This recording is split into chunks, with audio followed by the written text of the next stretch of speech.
Hello everybody, welcome back to my YouTube channel. So guys, in this video I'm gonna be showing you how to fix this device cannot be transferred on Apple Music.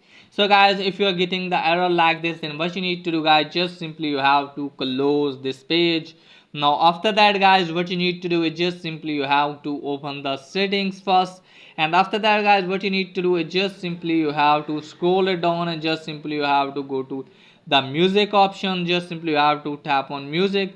Let me tell you that what you need to do is just simply you have to turn off this toggle. Again, you have to turn off this toggle.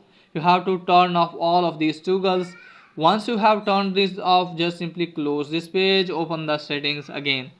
Now after that, tap on your Apple ID. From here guys, what you need to do is just simply you have to tap on iCloud. From here guys, what you need to do is just simply you have to tap on show all. From here guys, what you need to do is just simply you have to turn off the Apple Music. Once you have done this, close this page, and after that you have to force restart your device.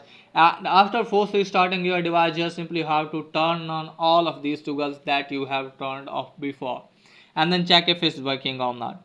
If it's still not working for you guys, then what you need to do guys, just simply you have to remove your Apple ID from iTunes and App Store. Okay guys, just simply you have to remove your Apple ID. So what you need to do guys, just simply you have to remove the Apple ID, and then just simply you have to sign in your Apple ID again, and then check if it's working or not. If it's still not working, open the settings again, scroll it down, then tap on general, scroll it down all the way, tap on transfer reset, tap on reset. Just simply you have to reset the all setting, and after that hopefully your problem will be fixed. So that's pretty much for today's video. If that is helpful, please like and subscribe my channel. Thanks for watching.